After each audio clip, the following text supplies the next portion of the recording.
నమస్తే, welcome to 2K media. ఆమె యొక్క కుమారుడు టీఆర్ఎస్ పార్టీ నుంచి టికెట్‌ను ఆశించి భంగపడ్డ తర్వాత తాను పార్టీలో చేసినటువంటి సేవను గుర్తిస్తూ నాయకులు ఎవరు కూడా నన్ను గుర్తించకపోవడంతో నేను కూడా చేసినట్టు గ్రామానికి చేసినటువంటి సేవ ఇతర ఏదైతే ఏ ఏ సమస్య వచ్చినా టీఆర్ఎస్ పార్టీ క్యాడర్ నిలబెట్టుకుంటూ నేను ముందుకు వెళ్ళాను. పార్టీ మాత్రం నాకు మొండి చేయి చూపెట్టింది. ఈ నేపథ్యంలో నేను స్వతంత్ర అభ్యర్థిగా దిగాల్సి వచ్చిందని చెప్పేసి తాను చెబుతున్నటువంటి పరిస్థితి. ఇప్పుడు వాళ్ళ అమ్మగారైన కొప్పోలు లింగమ్మ మనతో పాటు ఉన్నారు. అమ్మ చెప్పండి, నమస్తే. ఎట్లా ఉంది? ఇంటింటికి వెళ్తున్నారు, ఏమంటున్నారు జనాలు, ఏమంటున్నారు? అందరు మంచిగానే మాకే చేస్తానంటుర్రు, అందరూ సపోర్ట్ చేస్తానంటుర్రు, అందరూ మంచిగానే మాకు సపోర్ట్ అయితే ఇస్తున్నారు. అంటే అట్లా ఏం చెప్తున్నారు వాళ్ళకి? మీరు ఏం చెప్తున్నారు మీ బాబు గురించి? మీ బాబు టీఆర్ఎస్ పార్టీలో ఉన్నాడు, మీ కుమారుడు టీఆర్ఎస్ పార్టీలో ఉన్నాడు, చాలా సేవ పార్టీకి చాలా కృషి చేసిండు. మీరు ఏమని చెప్తున్నారు వాళ్ళకి? ఒక్కసారి నా కొడుకుకి అవకాశం ఇయ్యి, నన్ను గెలిపియ్యి. నా కొడుకు కళ ఇన్నేళ్ల నుంచి మీకు సాయం చేసిండు, మీరు సాకిరి చేసిండు, మీకు అన్ని మంచి పనులు చేసిండు, ఇంకా మంచి పనులు చేస్తాడు, ఇంకా కూడా చేస్తాడు. అవి దోసుకొని తింటానికి కూడా అయితే ఉండలేడు. మీ సేవలు చేసేందుకే బయలుదేరిండు. నా కొడుకుని ఒక్కసారి కనిపెట్టుర్రు అని చెప్తున్నా. సరే అమ్మ, నీ కొడుకుకే వేస్తాం, నీ కొడుకు మంచి పనులు చేసిండు, అశోక్కే వేస్తాం, మీకు గెలిపిస్తామని అంటారు. అన్నీ మాట్లాడుతారు, అన్నీ చెప్తారు. అంటే ఏమొచ్చింది? మీ సింబల్ ఏమొచ్చింది? మీ గుర్తు? ఉంగరం గుర్తు. ఉంగరం గుర్తుకే వేస్తామన్నారు. ఇగో ఇదే గుర్తు అని చూపిస్తుంటే అదే గుర్తుకు వేస్తాం. మేము ఉంగరం గుర్తుని గెలిపిస్తాం, ఎట్టువాడి నిన్ను గెలిపిస్తామని చెప్తున్నారు. మీ బాబు చేసినటువంటి, మీ అశోక్ చేసినటువంటి పనుల గురించి వివరిస్తూ చెప్పినప్పుడు వాళ్ళ నుంచి స్పందన ఇంకా మీరు ఊహించిన దానికంటే ఎక్కువ ఉందని? అవసరమే లేదు. మేము మీరు ఎంతమంది రాండి, మేము మా కొడుకుకి వేస్తాం, మా అన్నకి వేస్తాం, మా తమ్మునికి వేస్తాం అని చెప్తారు.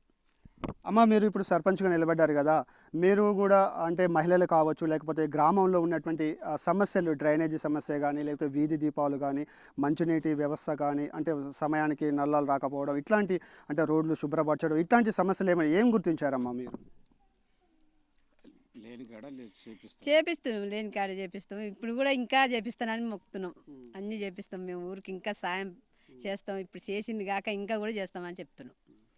అందరు కూడా చేస్తానంటారు, అన్నీ సపోర్ట్ ఇస్తారు. మేము వస్తాం, మేము వేపించేదే మేమైతే మేమే గెలిపిస్తాం మేము అని అంటారు అందరు. ఉందమ్మా, నమ్మకం ఉందా? మీతో పాటు ఇంకా ముగ్గురు పోటీలో ఉన్నారు, మీకు నమ్మకం కలుగుతుందా? అంటే ఎవరు పోటీ అనుకుంటారు ఈ ముగ్గురులో మీకు? మా ముగ్గురు అయితే మాదైతే ముందు సాగుతుంది. మా దానికి ఉంగరం గుర్తే, ఉంగరం గుర్తుకే గెలిపిస్తాం. ఉంగరం గుర్తుకు తప్పనిసరి వేస్తాం. మేము నచ్చిన వ్యక్తి, చదువుకున్నోడు, తెలివికల్లోడు, అన్నిట్లలో మాట్లాడిండు, కొంతమందిని గెలిపించి కూడా వాళ్ళని కూడా ముందు సాగించిండు. ఇప్పుడు ఆ బాబునే గెలిపిస్తామని అంటారు. రైట్. ఇప్పుడు ఆ సర్పంచ్ అభ్యర్థిగా పోటీ చేసినటువంటి లింగమ్మ గారి కుమారుడు అశోక్ గారు ఉన్నారు. తాను గ్రామంలో ఏ సమస్య వచ్చినా ప్రజలకు అందుబాటులో ఉండు, నిత్యం అంటే మండల ఆఫీసులో కావచ్చు, ఇతర ప్రభుత్వ కార్యాలయంలో ఎవరికి ఏ ఆపద వచ్చినా తాను ముందుంటూ పార్టీ కోసం కృషి చేస్తూ కూడా పార్టీ ఈరోజు నాకు కొద్దిగా నేను ఆశపడినటువంటి టికెట్ రాకపోవడం నిరాశ గురైనా, అందుకనే బరిలో నిలవాల్సి వస్తుందని చెప్తున్నారు. ఇప్పుడు తను మనతో పాటు ఉన్నారు. చెప్పండి అశోక్ గారు, ఎందుకు మీరు అంటే బీఆర్ఎస్ పార్టీ చాలా అనుచరుడు అని చెప్పేసి అంటారు, బీఆర్ఎస్ పార్టీ నమ్ముకున్నారు, ఆ పార్టీ టికెట్ రాకపోవడానికి కారణం ఏమని అనుకుంటున్నారు? ఆ పార్టీ టికెట్ రాకపోవడం, ఎస్సీ లేడీ 30 ఏళ్ల క్రితం 30 ఏళ్ల నుంచి రాజకీయం చేసినటువంటి మహిళలకు అవకాశం ఇవ్వాలి అనే ఉద్దేశంతో మా అధిష్టానం నిర్ణయం తీసుకోవడం జరిగింది. నాకు ఇవ్వండి అని చెప్పేసి అడిగినా కూడా, మహిళ కాబట్టి ఆ మహిళ జనరల్ అయితే నీకు ఇస్తా, మహిళ కాబట్టి ఆమెకు ఇస్తుందని చెప్పేసి వాళ్ళు పార్టీ అధిష్టానం నిర్ణయం తీసుకోవడంలో నన్ను కొంచెం నిరాశకు గురి చేయడం జరిగింది. అంటే చెప్పండి, అసలు మీరు ఏ పార్టీలో కొనసాగారు? మీ మాటల్లో చెప్పండి. మీకు పార్టీ ఎట్లా మీ పట్ల ఎటువంటి వైఖరి అవలంబించింది? మీరు చెప్పండి మీ పార్టీ గురించి. నేను టీఆర్ఎస్ పార్టీలో కొనసాగిన గత 10 సంవత్సరాల నుంచి 2014 నుంచి 2025 వరకు ఇప్పటి వరకు నేను టీఆర్ఎస్ పార్టీలోనే కొనసాగిన, టీఆర్ఎస్ పార్టీకే పనిచేసిన. నేను నా ఆధీనంలో నేను గ్రామశాఖ అధ్యక్షుడిగా ఉన్నప్పుడు గ్రామ సర్పంచ్ని గెలిపించుకున్నా. రెండోసారి గ్రామశాఖ అధ్యక్షునిగా ఉన్నప్పుడు నేను మరో సర్పంచ్ ఇండిపెండెంట్ అభ్యర్థిని ఇక్కడ గెలిపించుకున్నా. నేను గతంలో అడిగినప్పుడు కూడా టికెట్ ఇవ్వలే టీఆర్ఎస్ పార్టీకి. నేను ఇండిపెండెంట్ అభ్యర్థిని మన్య కృష్ణార్జున రెడ్డిని గెలిపించడానికి ముందున్నా. నేను మన్య కృష్ణార్జున రెడ్డిని ముందుండి ఇండిపెండెంట్ అభ్యర్థిగా గెలిపించి తర్వాత పార్టీలోకి తీసుకొని పోయి పార్టీలో ఆయన కొనసాగించేటట్టు చేసిన. మనకు 5 సంవత్సరాలు నేను పూర్తిగా ఆయనకు సహకరించిన, పార్టీకి సహకారం చేసిన. ఆయనకు చేయడం వల్ల నాకు గతంలో నేను ఇండిపెండెంట్ అభ్యర్థికి నేను సపోర్ట్ చేయడం వల్ల నేను ఎంపీటీస్ టికెట్ కూడా ఇవ్వలేకపోయాడు, నాకు పార్టీ గుర్తించలేకపోయింది. తర్వాత తదనంతరం గుర్తించి నాకు మంచి అవకాశం ఇస్తా అని చెప్పేసి పార్టీ నన్ను మోసం చేసి వేరే వాళ్ళకు టికెట్ ఇచ్చి నన్ను నిరాశకు గురి చేయడం జరిగింది. అంటే మరి ఆ పార్టీకి బీఆర్ఎస్ పార్టీకి సంబంధించిన ఉన్న నాయకులు మిమ్మల్ని పిలిచి కన్విన్స్ చేసే ప్రయత్నాలు కానీ లేకపోతే ఇంకేదన్నా మీకు అభయం ఇచ్చే మాటలు ఇట్లాంటివి ఏమన్నా మిమ్మల్ని సంప్రదింపులు చేయలేదా? నన్ను సంప్రదింపడించడానికి నన్ను పిలిచిర్రు, నేను వెళ్ళలేదు. నేను ఫోన్లు చేసిర్రు, నేను ఎత్తలేదు. నేను కష్టపడ్డ పార్టీ నన్ను మోసం చేసిన తర్వాత నేను రెస్పాండ్ ఇవ్వాల్సిన అవసరం లేదని చెప్పేసి నేను ఎవరు ఫోన్ ఎత్తలేదు, ఎవరు పిలిచినా పోలేదు, ఎవరితో మాట్లాడలేదు. కాకపోతే మా ఊర్లో ఉన్నటువంటి అభ్యర్థి కావచ్చు లేదా సపోర్ట్ చేసినటువంటి వ్యక్తులు కావచ్చు నన్ను కన్విన్స్ చేయడం కోసం చాలా ప్రయత్నాలు చేసిరు, కానీ నేను ఎవరికి అవకాశం ఇవ్వలేదు. నా క్యాడరు, నా కార్యకర్తలు, నా ప్రజలే నువ్వు ఎక్కడ లొంగొద్దు, నువ్వు ఖచ్చితంగా గెలుస్తావు, నువ్వు లొంగిపోవద్దు, నువ్వు ఎవరికి విత్డ్రా చేసుకోవద్దు, డ్రా కావద్దు, నువ్వు ఖచ్చితంగా గెలుస్తావు అనే ఉద్దేశంతో నన్ను అందరూ బలం ఇవ్వడం వల్ల నేను ఆగిన. అది అంటే మీరు ఓకే, ఒకవేళ గ్రామ ప్రజలంతా కూడా మిమ్మల్ని ఆశీర్వదించి సర్పంచ్గా మీ అమ్మగారిని గెలిపిస్తే మళ్ళీ ఆ బీఆర్ఎస్ పార్టీ నాయకత్వం పిలిపించి మీతో సంప్రదింపులు జరిపితే మళ్ళీ అందులోకి వెళ్ళే అవకాశాలు ఏమైనా ఉన్నాయా? నేను అది గెలిచిన తర్వాత ఆలోచిస్తా. అప్పటి వరకు అయితే నేను ఏ పార్టీ గురించి నేను మాట్లాడను. ప్రస్తుతం నా గెలిపే నా లక్ష్యం. నేను గెలుపు దశలో ప్రయాణం కోసం చేస్తున్నా. నన్ను పార్టీలు మోసం చేసినాయి కాబట్టి నేను ఏ పార్టీ కోసం ఆలోచించను.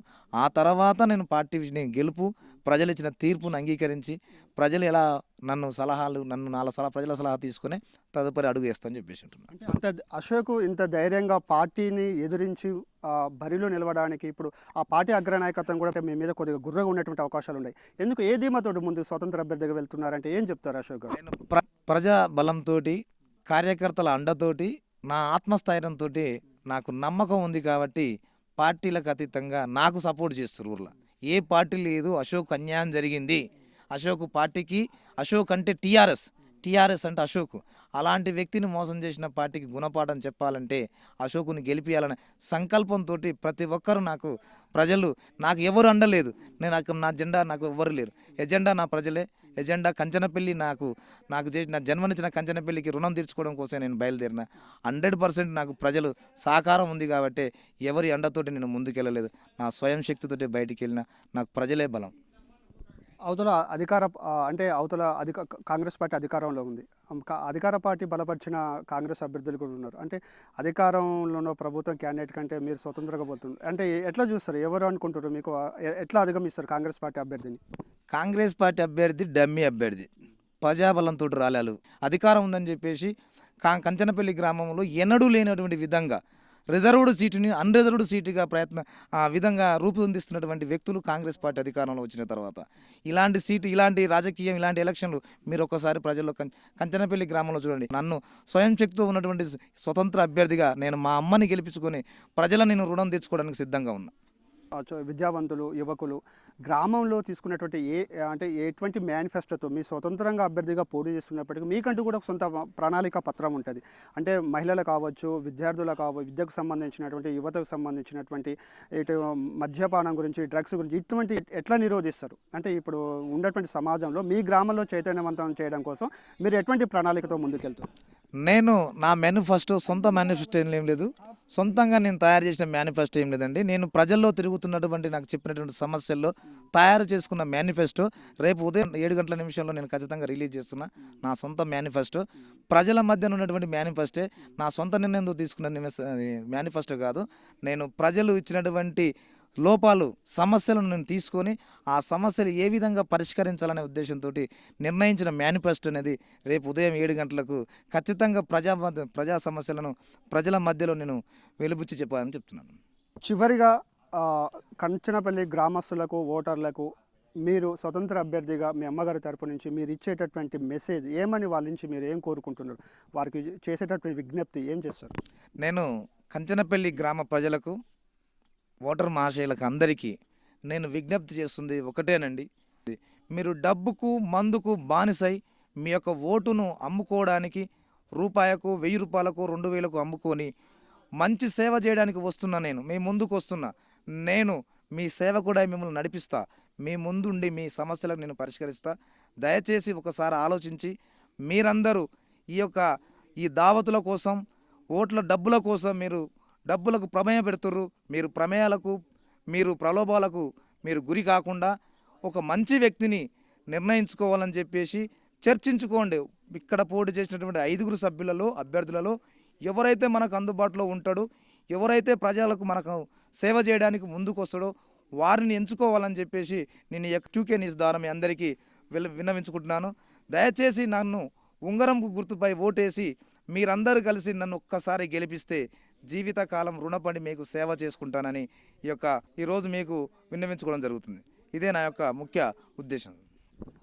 రైట్, ఇది కంచనపల్లి గ్రామంలో స్వతంత్ర అభ్యర్థిగా పోటీ చేసినటువంటి ఆ లింగమ్మ గారి కుమారుడు అశోక్ గారు చెప్తున్నటువంటి పరిస్థితి. తాను బీఆర్ఎస్ పార్టీ నుంచి టికెట్ ఆశించి భంగపడినాను. పార్టీ క్యాడర్ను కాపాడుకుంటూ ఇన్నాళ్ళు పార్టీకి సేవ చేసుకుంటూ 10 సంవత్సరాల నుంచి ఉన్నాను. అయినప్పటికీ కూడా పార్టీ చివరి వరకు నువ్వే అభ్యర్థి అని చెప్పుకుంటూ వచ్చి ఆ తర్వాత నన్ను వేరే వాళ్ళకు సర్పంచ్ అభ్యర్థిగా ప్రకటించడం నాకు చాలా దుఃఖానికి గురి చేసింది. సో అందుకనే మహనీయుల ఆశయాలను ముందుకు తీసుకెళ్తూ స్వతంత్ర అభ్యర్థిగా ముందుకు నిలబడ్డాను. ఇప్పటికే కంచనపల్లి గ్రామంలో ఉన్నటువంటి అన్ని సమస్యలపైన నాకు అవగాహన ఉంది. ఇప్పటికే ఏ ప్రభుత్వ కార్యాలయం తిరగాలన్నా కూడా ప్రజలు కావాల్సినటువంటి ఏ ఆపద వచ్చినా కూడా రేషన్ కార్డ్స్ కావచ్చు, లేకపోతే ప్రభుత్వం ప్రవేశపెట్టిన అభివృద్ధి సంక్షేమ పథకాలు అన్నిటి కూడా వాళ్ళకు స్పందిస్తూ నేను 10 సంవత్సరాల నుంచి క్యాడర్ను కాపాడుకుంటూ వాళ్ళకి సేవ చేసుకుంటూ వస్తున్నాను. సో నేను చేసినటువంటి సర్వీసే కంచనపల్లి గ్రామంలో సామాన్య ప్రజానీకానికి నేను చేసినటువంటి కృషి సేవనే ఈరోజు నన్ను విజయ తీరాలకు చేర్చుతుందని ధీమాను వ్యక్తం చేస్తున్నారు. ఆ కంచనపల్లి గ్రామ ఓటర్లందరూ కూడా ఆయన విజ్ఞప్తి చేస్తున్నటువంటి పరిస్థితి.